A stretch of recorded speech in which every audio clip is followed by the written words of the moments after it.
Chef Michael Cimarusti's commitment to fine cooking with sustainable fish has earned him the title Seafood King of Los Angeles. But he actually got his culinary sea legs on the East Coast, including 3 years in the kitchen at New York's famed Cirque. He then headed to L.A., where he's now the executive chef and owner of the award-winning restaurant Providence. And he's a chef and partner of the casual seafood spot Connie and Ted's. This week, he received his 4th James Beard nomination for Best Chef West. Chef Michael Cimarusti, welcome to The Dish. Thanks for having me. Right. Walk us through. Yeah. Go ahead. No, yes, we're both drooling over here. So we both want to jump to the finale. Like, what is going on this table? So we have all sorts of, these are all just memories of my childhood and food that we serve at Connie and Ted's. So over there on the end, we have clam fritters. It's actually, this is my grandmother's, or clam cakes.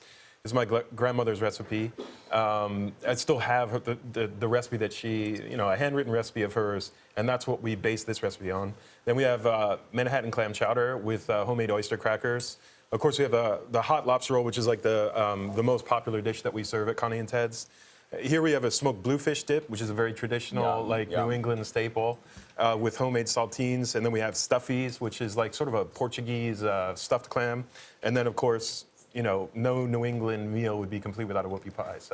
So you grew up you spent a lot of time in Rhode Island, as I did. Yeah, I went to college in Rhode Island. And so I'm looking over there. Those look like what we used to call quahogs. Quahogs, yeah, right? exactly. And most people don't, and people are like, we're quahogs, but they're clams. Yeah, excellent. Yeah. That's exactly what they are. And, and these are stuff with a little chorizo, a little bit of bacon, like just delicious. Absolutely great. So you grew up on the East Coast, you went to Rhode Island. Where did this start for you? Because Connie and Ted's is obviously a family name, one of the restaurants. It's my grandparents on my mom's side. Did you always know this was the route for you? Yeah, absolutely. I grew up in a family where, cooking was very important and being around the table was very important. And so, it just sort of evolved into a career over time. Yeah. It's interesting, too.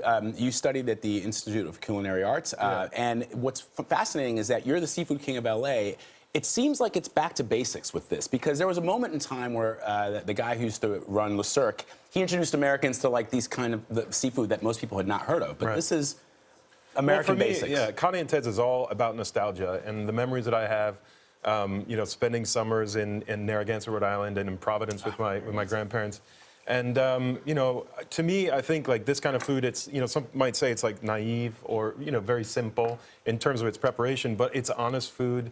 At Connie and Ted's, we do it the hard way. We make every single thing in house that we serve, and I think it's it really is a great cuisine. New England seafood cuisine is just one of my favorite things to eat. You've been such a vocal advocate for sustainability. Right. Where did that all start, and do you feel like that's where everyone is moving right now who's preparing seafood? Yeah, I mean, for me, it started, I think it really started out of my passion for fishing. I'm a lifelong fisherman. My grandfather taught me how. The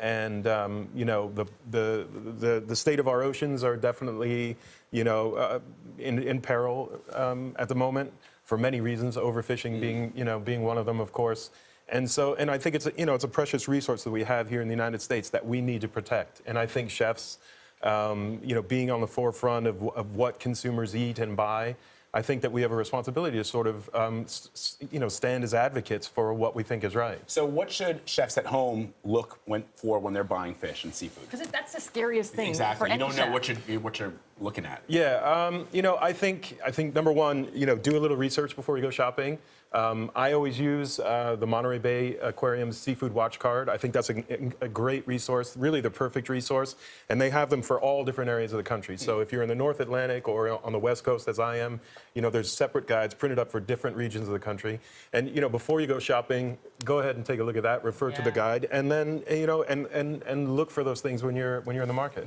I want to hand you this dish that we want your signature on. Excellent. We also want to ask you, if you could have this meal with any person, past or present, who would that person be? Because this food is so nostalgic for me, I'd want to sit down with Connie and Ted and Josephine and Michael, who are my grandparents. Josephine and Michael on my dad's side, Connie and Ted on my mom's side.